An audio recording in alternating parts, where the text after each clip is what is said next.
you now, all you have to do, because the technology is so advanced, is just control the consumer class, as opposed to actually having to put in motion a working class to produce you value and stuff like that. The value production is being kind of taken care of over there by like a group of capitalists that like employ some laborers and some machines and stuff like that. But like the real dynamics of society now is being shifted over to focus on the consumption class, because the consumption class are the ones that produce all of the data, and that's where the value is at now in a society. Like, we've talked about this idea before. Industrial society is at a point where we're at post scarcity. I know it still costs to produce stuff, but like food is pretty much like, in advanced countries, it's a non-issue. It's just a distribution game. Housing, it's a non-issue. It's just a distribution game. Governments take care of certain services, like, you know, providing them telecommunications infrastructure, providing services, keeping society kind of afloat and going through social security and welfare and all that sort of stuff, providing services generally.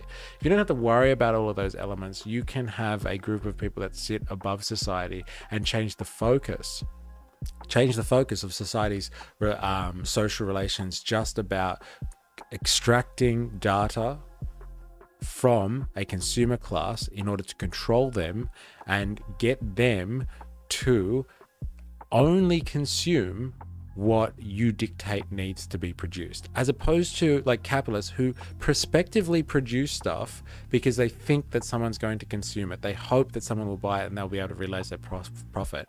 If now you have a bunch of techno-feudalists that really can, like, to a T, control the consumer class to such a degree where they manufacture exactly what their desires are and control and modify their behavior, then like the production kind of thing is a result of consumption in that sense. Like, someone just needs to control the production side of things, but that production is predominantly controlled by the consumer and the data that you collect off consumers, so you know exactly what they want even before they do. And so you can start to make production subservient to like a large consumer class that you're just extracting data from. And so like production kind of takes like a back seat in all of that. And like, this is not new. Like, as capitalism has developed and become more intricate, as industrial society has become more and more and more advanced, like production has taken more of a backseat role. Like the old industrial capitalist versus the worker thing, that like the romantic period of worker versus capitalist kind of thing that was happening 150 years ago, it's gone now. Like, you know, capitalists for the large part have revolutionized the means of production and the productive forces to cancel out a lot of labor anyway. So labor has a diminished power in that process. And so like, if you're diminishing the power of labor in that process all around, like the result of it is that the consumer class is going to become more important anyway, because they're the only ones that really influence production in that stage, if production is really being kind of taken out of the hands of workers anyway. And so like, this is a step on the way to producing a new society. I don't think me personally, I don't think we're at techno-feudalism yet.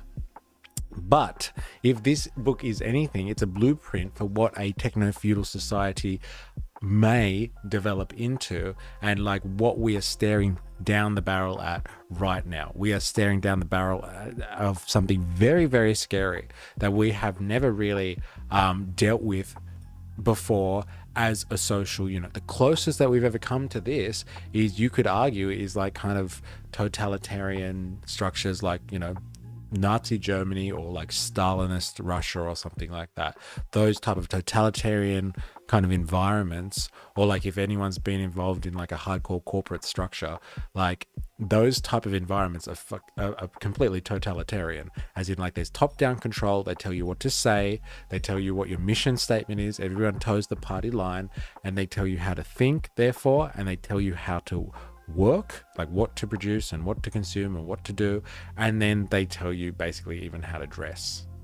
Like, you know, you have to look a certain way, and like you can be expelled from that system for like thinking the wrong thing, or being even accused of thinking of the wrong thing.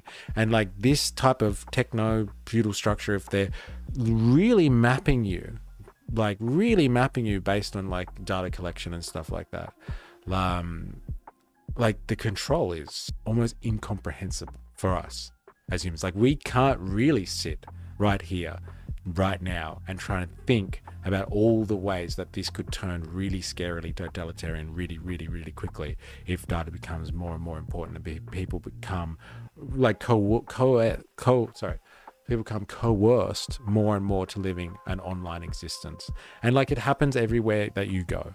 When you go out somewhere, now, sometimes you can't make payments unless they're online. You're forced to make payments and do things online. You're forced to register for things online. You can't fill out paperwork anymore in the physical realm. You've got to download an app to do it and stuff like that. Like, these are real material conditions that are happening that you can all see in your lives right now, that like life is becoming digitized. Even if you're outside in the physical realm, it is very hard to survive now as a human being without a smartphone. It's becoming increasingly difficult, especially if you want to be a functioning member of society. If you just want to go outside and walk around in the park, go for it. But like, if you actually want to go out and do stuff and interact with other people, social relations, you need to have access to a smartphone. And like I said before, like, this is not just an advanced world thing. Like, if you go to third world countries and stuff like that, like I said, people might not have might not even have running water or electricity properly.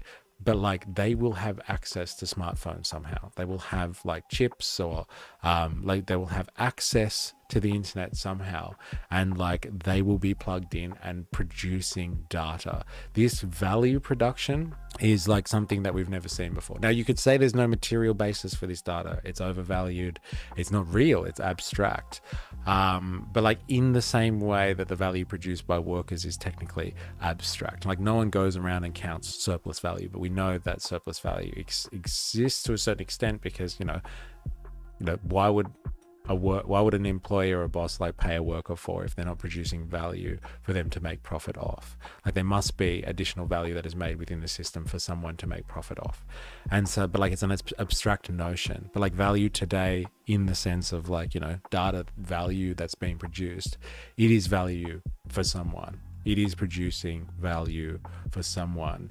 And like, that might not be monetary.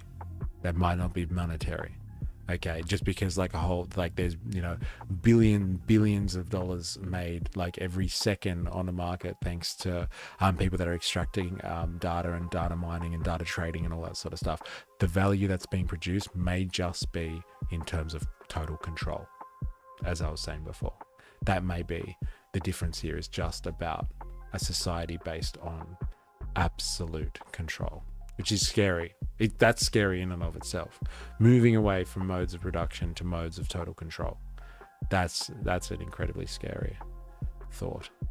Remember, I am, you are, we are a mystery. I am on Patreon. Please follow the link in the description and sign up for free. We are trying to build a revolutionary community over there. So go become a member for free and join the conversation. If you can contribute financially, that would help a lot.